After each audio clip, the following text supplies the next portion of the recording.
your eyes for a moment. You've been told that if you just see the new house, the promotion, or the healing, it will simply appear. You've been told that visualization is a magic wand. But let's be honest, for most of you, you look in your eyes and nothing has changed. You look at your bank account, you feel your pain, and you realize you are exactly where you started. Why? Why does this process fail so many well-intentioned people? You are trying to create a new future while your body is still chemically anchored to the past. The fundamental reason most people fail to see results from their mental rehearsals is that they are attempting to build a new house on a crumbling foundation. They sit down in a chair, close their eyes, and begin to project images of a life defined by freedom, abundance, or vitality. But beneath the surface of those flickering mental pictures, physical body is still submerged in a chemical bath of the past. You see, the mind and the body are often at war with one another. Your conscious mind is the seat of your desires, your intentions, and your logic. It is the part of you that wants to change. The body is the subconscious mind. It does not know the difference between an actual experience that creates an emotion and an emotion you create by thought alone. Over years of repeating the same patterns, body addicted to the familiar chemistry of your current limitations. It is habituated to the cortisol of stress, the heaviness of guilt, or the sharp sting of resentment. So, when you try to visualize a new reality, you are essentially trying to plant a high-frequency seed in low-frequency soil.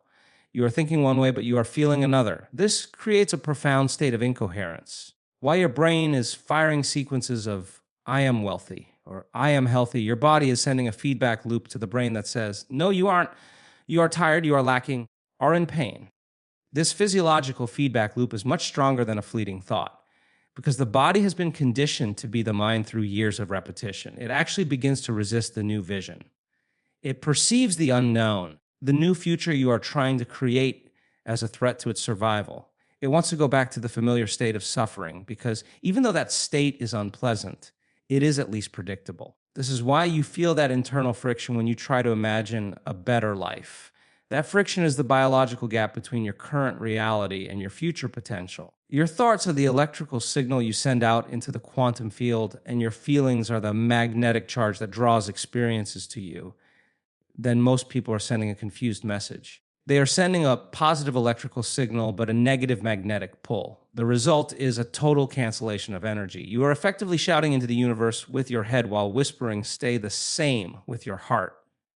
To bridge this gap, you have to understand that you cannot create a new future while you are still holding on to the emotional signature of the person you were yesterday. Most people wait for the external world to change so they can feel a certain way. For the money to arrive so they can feel empowered, they wait for the relationship to manifest so they can feel loved. But that is the old model of cause and effect. In the quantum model of reality, you must become the person who already has those things. You must teach your body emotionally what that future feels like before it happens. This requires a level of focus that transcends your environment. It means that when you open your eyes after a session of mental rehearsal, you must feel so changed by the experience that you no longer feel like you are waiting for the event to occur. If you get up from your seat and immediately go back to the same state of lack, checking your phone for a message that hasn't arrived, or looking at your bank account with a sense of dread, you have just returned to the old self. Disconnected from the energy of your future and reattached yourself to the predictable timeline of your past. The struggle is not in the visualization itself, but in the maintenance of the state. Easy to feel powerful for 5 minutes in a quiet room with your eyes closed.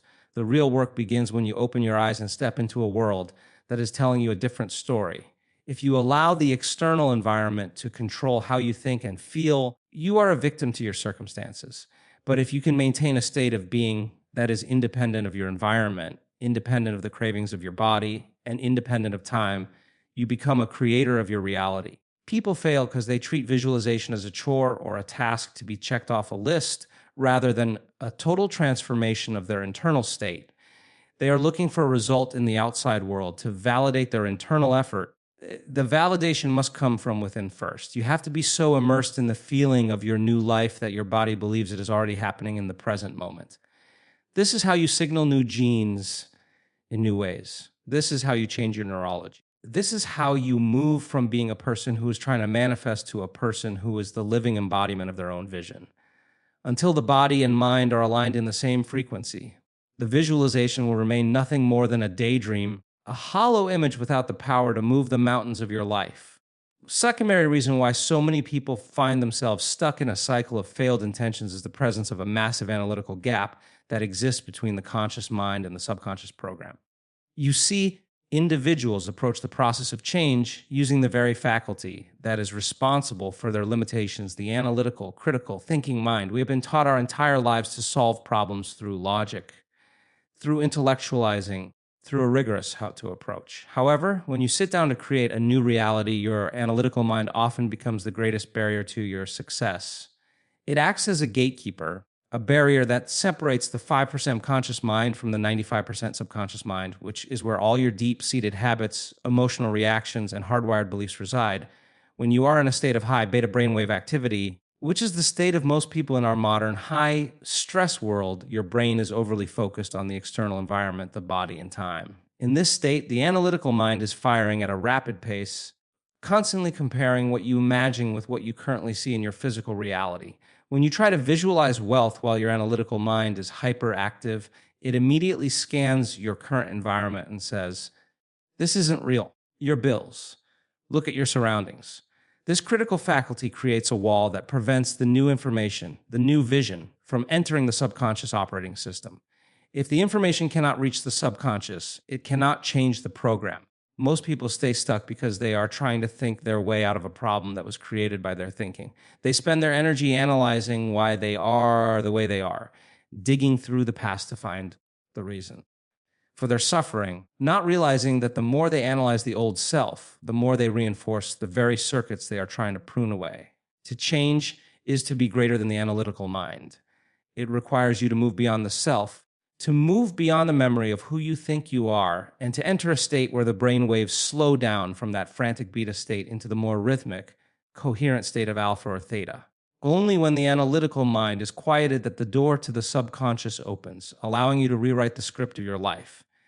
Furthermore, the analytical mind is obsessed with the how. It wants to know exactly how the money will come, how the healing will happen, and how the new opportunity will present itself. The moment you start looking for the how, you have stepped out of the creative process and back into the world of the known. You are trying to predict a future based on your past experiences, but the quantum field does not work through the predictable or the linear. It works through the unexpected and the miraculous. If you can predict how it's going to happen, is a mundane occurrence. It's not a quantum creation. When you analyze the process, you are essentially telling the universe that you don't trust the greater intelligence that is orchestrating the dance of life. You are trying to micro manage the infinite. Intellectual overactivity keeps you tethered to the three-dimensional world of matter to matter interaction, where change is slow, laborious, and often frustrating. To truly manifest, lay down the sword of analysis and surrender to a state of pure consciousness. You have to become no body, no one, no thing, nowhere, in no time. In that void of pure potential, the analytical mind has no grip. No ego there to tell you that you aren't worthy or that your vision is impossible. Most people fail because they never leave the shores of their own personality. They stay tucked safely within the boundaries of their own intellect, afraid to let go of the control they think they have over their lives. But control is an illusion. The more you try to control the outcome through the analytical mind, the more you push the outcome away. You are effectively putting a cap on the energy you are trying to release. Imagine trying to drive a car with one foot on the gas and the other slamming on the brake. That is what it's like to visualize while staying in a state of high level analysis. Your desire is a gas, but your skepticism and your need to know the how are the brakes. To move forward, you must take your foot off the brake. You must learn to trust the silence. Learn to enter a state of brain and heart coherence where the heart leads and the brain follows.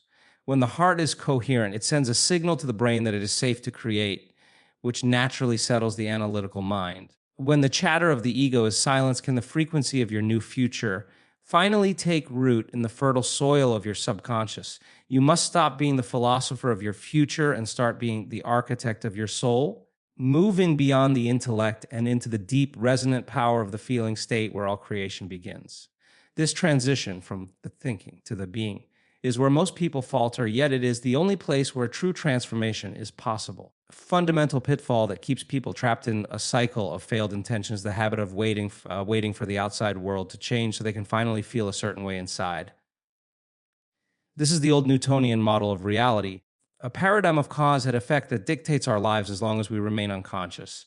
In this outdated way of living, we are conditioned to believe that we need a reason for joy, a reason for gratitude, or a reason for empowerment. We think, once I get that promotion, then I will feel successful. Once I meet the right partner, then I will feel loved. Once the physical ailment disappears, then I will feel whole. This puts you in a state of perpetual waiting. And if you are waiting, you are essentially acknowledging that you do not have what you desire. By living this way, you are allowing your environment to control your internal state of being.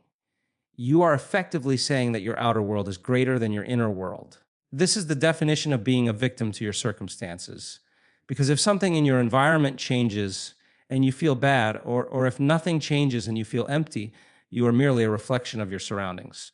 The problem with this approach is that the quantum field, the invisible web of energy that governs all of physical matter, does not respond to what we want. It responds to who we are being. Who we are being is a combination of how we think and how we feel. If you are visualizing a new life, but you are waiting for it to appear before you feel the emotion associated with it, you are sending a signal of lack into the field. You are saying, in effect, I am not there yet. And because the field is a mirror, simply reflect back to you the state of not being there yet. To truly manifest a new reality, you must reverse the process.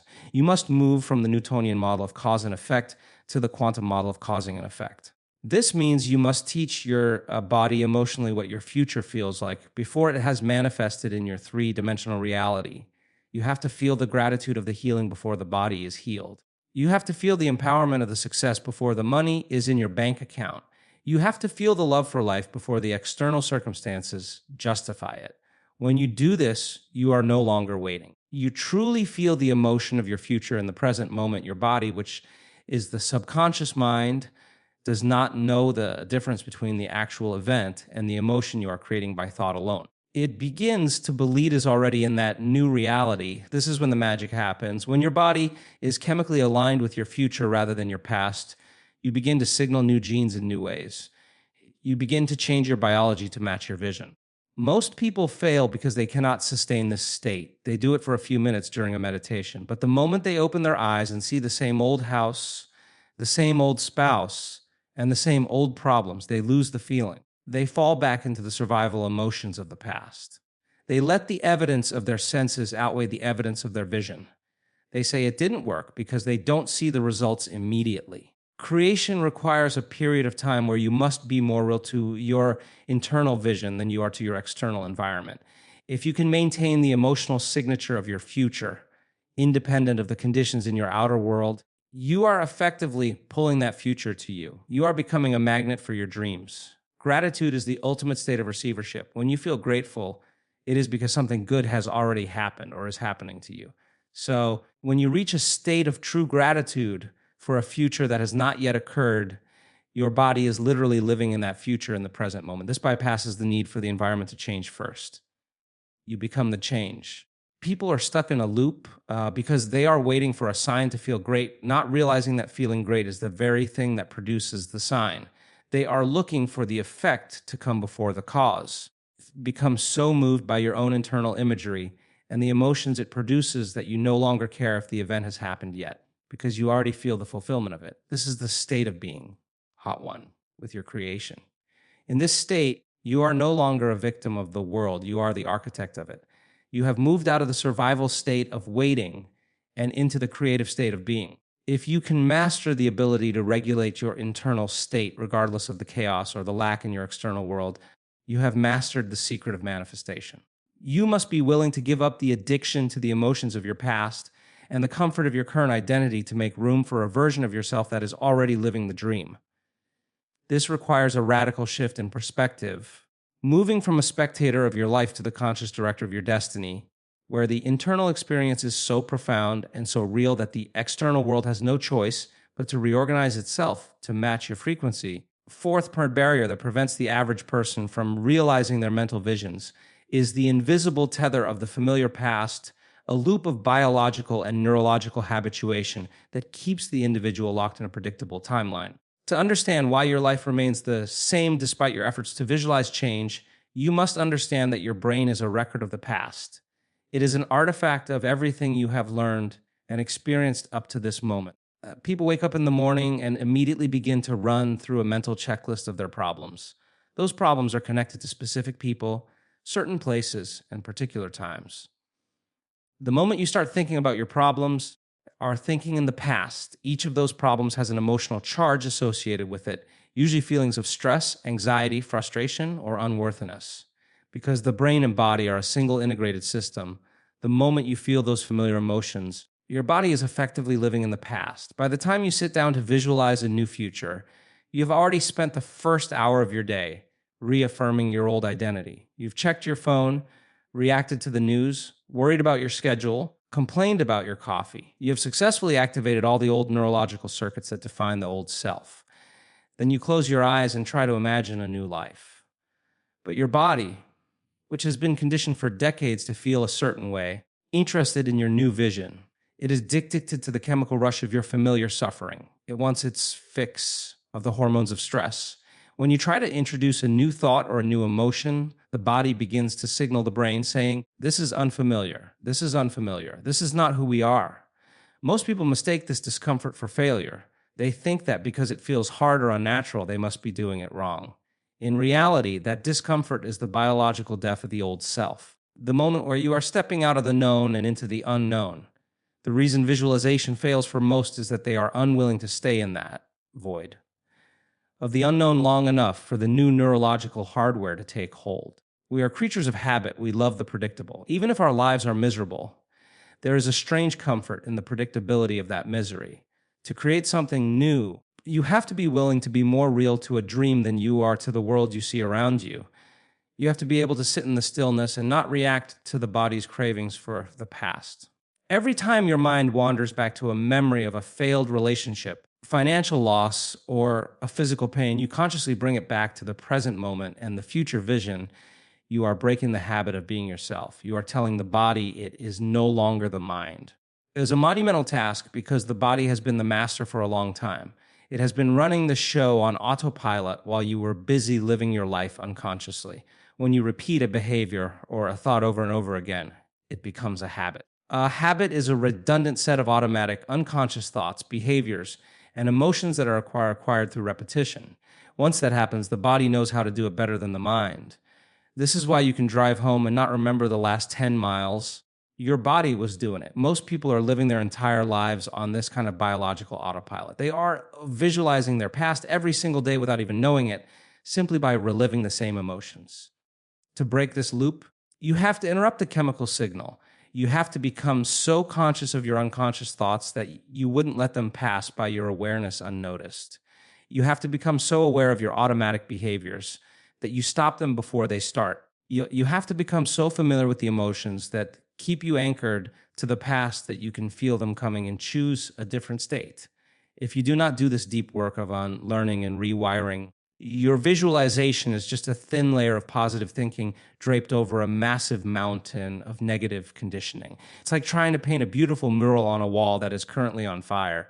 The heat of your old emotions will simply melt the new images away. You have to put out the fire first. You have to prune the old synaptic connections before the new ones can flourish. This requires a level of self-awareness that is rare in our distracted world. It requires you to stop being the person who reacts to the world and start being the person who responds to their vision. Understand that the new self cannot exist in the same environment as the old self. If you keep returning to the same people who trigger your insecurities, the same news that triggers your fear, and the same routines that trigger your boredom, you are reinforcing the familiar past. You are choosing the certainty of the past over the possibility of the future. True visualization is an act of rebellion against your own biology. Process of deciding that your vision of the future is more real than the memory of your past. Only when you successfully disconnect the emotional tether to your history can you truly begin to sail toward the horizon of a new destiny. Until then, you are simply a passenger on a ship that is anchored to a dock you claim you want to leave. The reason the vast majority of people never see their mental rehearsals materialize into physical reality is due to a profound lack of a coherent physiological signal being sent from the heart to the field. Individuals treat the process of visualization as a purely intellectual or cerebral event.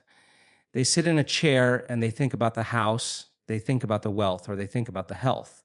But thought alone is just an electrical charge. a signal sent out into the quantum field. But that signal has no carry, no magnetic pull, and no power without the fuel of an elevated emotion. If your brain is the transmitter of the thought, your heart is the magnetic generator of the feeling. You are not opening your heart and generating a physiological state of joy, awe, love, or gratitude. You are essentially trying to broadcast a message without an antenna. You are sending a what into the universe without the frequency required to draw that what back into your life. The human heart generates the largest electromagnetic field in the body, a field that is many times stronger than that of the brain. We are in a state of stress, frustration, or fear. Our heart rhythms become jagged and incoherent. This sends a signal to the brain that we are in a state of survival, which in turn causes the brain to become equally incoherent. In this state, you are spiritually and biologically contracted. You are in a state of protection, not creation. When you try to visualize from this place of contraction, your body is effectively saying no to every yes. Your mind is trying to project. To make visualization work, you have to move from a state of survival to a state of creation, and that requires you to consciously activate the heart. This is not about a soft or passive feeling. It is about a profound physiological shift.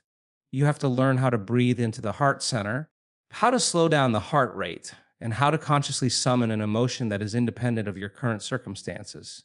Most people fail because they are waiting for something outside of them to give them permission to feel grateful or happy, conditioned by a materialistic world to believe that the feeling must follow the event.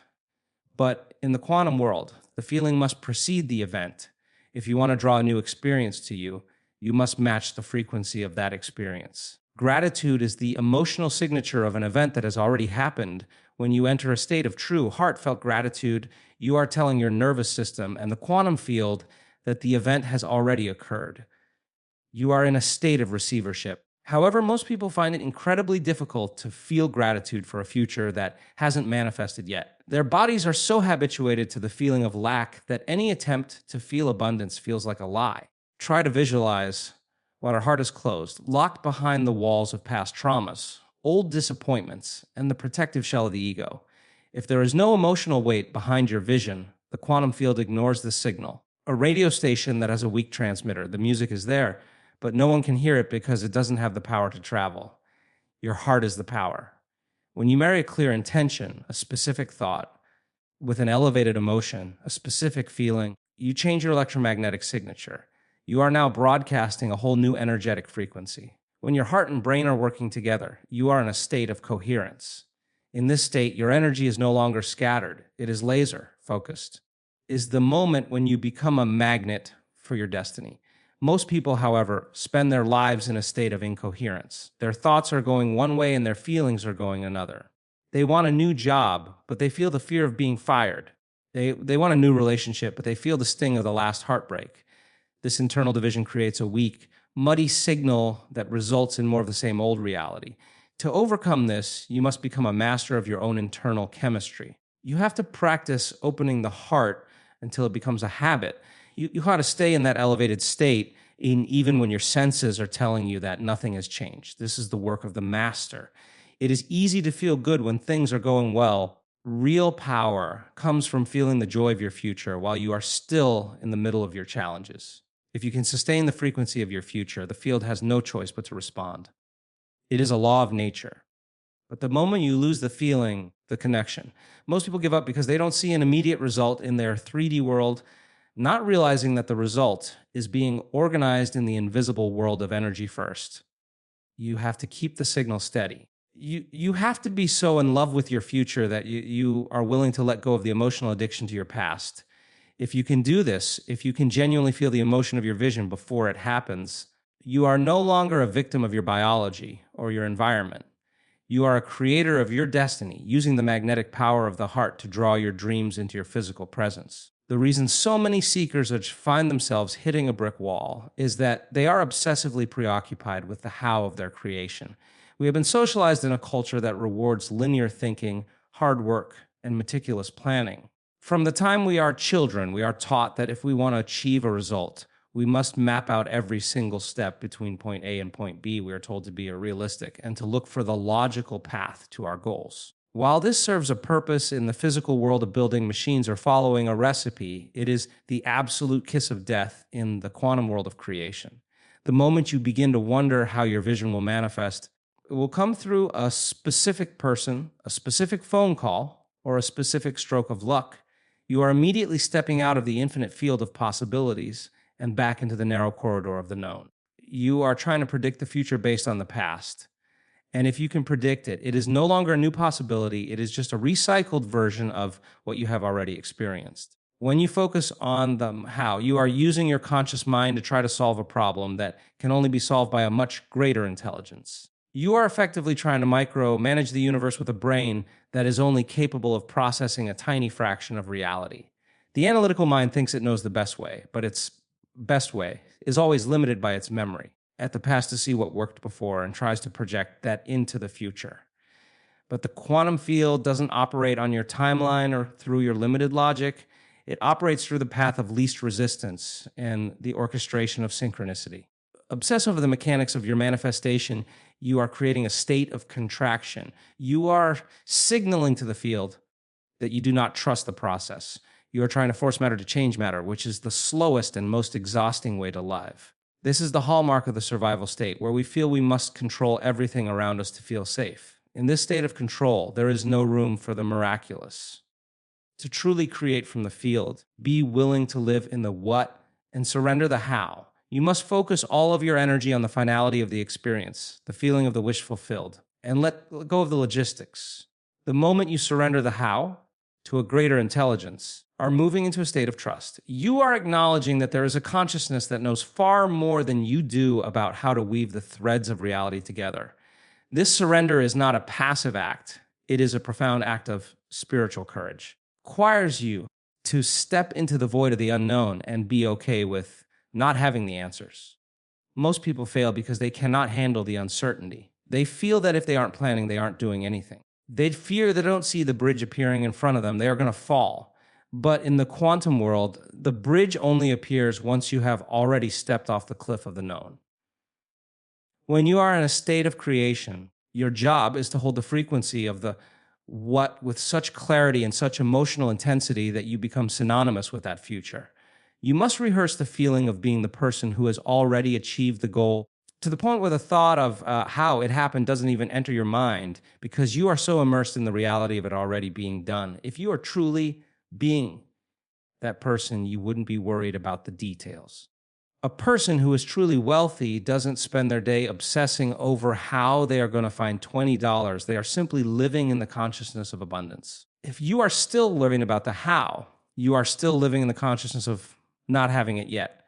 You are still identifying with the old self that is lacking. This is why visualization fails for most, using the new vision as a way to escape their current reality. But their focus on the how keeps them tethered to the very reality they are trying to leave.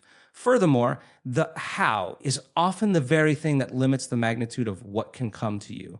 Deciding how it must happen, you shut the door on 1,000 other ways that might have been easier, faster, and more magnificent. You are telling the universe, I only want if it comes through this specific door, not realizing that the universe was trying to bring it through the ceiling. You must learn to be okay with the unpredictable. You must be okay with the unexpected. In fact, you should crave the unexpected. That is the evidence that a higher power is at work. When things happen in a way you could never have planned, you realize that you are not just a body in a physical world, but a divine creator connected to a field of infinite intelligence. Realization is what moves you from being a person who is trying to manifest into a person who is living, the manifestation. You must lay down your spreadsheets, your timelines, and your control and move into the deep resonant frequency of the end result. You must be so certain of the outcome that you can afford to be completely indifferent to the process. This indifference to the how is actually the highest form of faith. It is the signal that you are no longer a victim of the world of matter, a master of the world of energy. You must be willing to get out of your own way and allow the intelligence that grows the trees and moves the stars to handle the details of your life. When you stop trying to force the river, you find that it has been carrying you exactly where you wanted to go all along. The final and perhaps most insidious reason why mental rehearsal fails to produce tangible results for the majority of people is the fundamental inability to transcend the survival state of the nervous system. Most of us are living our lives in a constant state of high beta brainwave activity, which is the signature of a brain that is preoccupied with the external environment, the body, and time. When you are in this state, your body is operating under the influence of the hormones of stress, the fight or flight response. In this emergency mode, your attention is scattered, your heart is incoherent, and your brain is compartmentalized. You are literally in a state of protection. Nature has designed us so that when we are in survival, we are not supposed to be creative. If a predator is chasing you, it is not the time to sit down and visualize a new career or a soulmate. It is the time to run, to hide, or to fight. The problem is that in our modern world, we aren't being chased by predators, but we are being chased by our thoughts, our debts, our bosses, and our past mistakes. The body cannot distinguish between a real physical threat and a thought that creates a stress response. Most people are living in a permanent state of survival. When you sit down to visualize while your nervous system is in this high alert state, your brain is essentially a chaotic mess of static. You are trying to project a peaceful, abundant, or healthy image onto a screen that is flickering with the noise of stress. In this state, you are highly analytical, hyper-vigilant, deeply rooted in the three-dimensional world of matter. You are more aware of the pain in your back, the noise in the street, and the ticking of the clock than you are of your internal vision. Because the survival state forces you to focus on what you can see, hear, smell, and touch. You remain a slave to your senses. And as long as you are a slave to your senses, you are a victim of your environment. You cannot create a new future while you are still reacting to the current reality with the same old stress chemicals. Is why visualization feels like a struggle for most. They are trying to swim upstream against a massive chemical tide of cortisol and adrenaline. To truly manifest, you must learn to regulate your nervous system. Move out of that high beta state and into the more relaxed, creative frequencies of alpha and theta. In these slower brain wave states, the door to the subconscious mind opens. This is where the magic happens. In alpha, you are no longer focused on the me or the I, the ego that is worried about its reputation or its bank account. You begin to move into a state of no body, no one, no thing, nowhere, in no time. This is the point of pure consciousness, where all possibilities exist. Most people never reach this point because they are too distracted by the cravings of their body or the pressures of their schedule. They sit for 5 minutes, feel a little restless, and decide it isn't working. But that restlessness is actually the body trying to pull you back into the survival state. It wants the familiar chemical fix of stress. If you can stay in that seat and move beyond that restlessness, you begin to enter the quantum field. However, if you are still living in survival, your heart is closed. You cannot feel the elevated emotions of gratitude or joy because those are growth emotions, and your body is currently prioritizing defense emotions. You cannot be in growth and defense at the same time. Furthermore, when you are in a state of survival, you are trying to force your reality to change. You are using your will, your ego, and your effort to try to manipulate matter. This is exhausting and ultimately futile in the face of the quantum field. True creation is not about trying to make something happen. It is about allowing it to happen by becoming the frequency of the result. But the survival mind doesn't know how to allow. It knows how to grab, how to push, and how to control.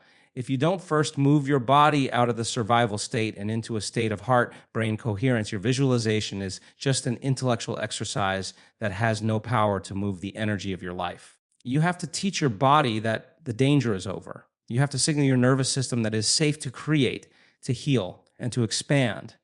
Only when the body feels safe can it release the energy required to build a new future. People fade because they spend 20 minutes visualizing and the other 23 hours of the day living in stress, lack, and frustration. They wonder why their 20 minutes of work isn't changing their life. Because the emotional signature of their survival state is far more consistent and powerful than the fleeting signal of their visualization. To change your life, you have to change your baseline state of being. You have to become a person who lives in heart coherence as a habit, not as an occasional practice. You must become so familiar with the feeling of your future that you can summon it even in the midst of a stressful situation. It is the ultimate test of the creator. Can you stay in the state of your future when the world around you is trying to pull you back into the survival of your past? If you can master your internal state, you can move from the incoherent chatter of the survival mind into the resonant silence of the creative mind. You become unstoppable. The field doesn't respond to your struggle, it responds to your frequency. When you stop surviving and start being, the universe has no choice but to reflect the magnificent being you have become. The secret isn't just seeing the image, it's becoming the person who already has it. You have to rehearse the future until your brain and body cannot tell the difference between the mental rehearsal and the physical reality.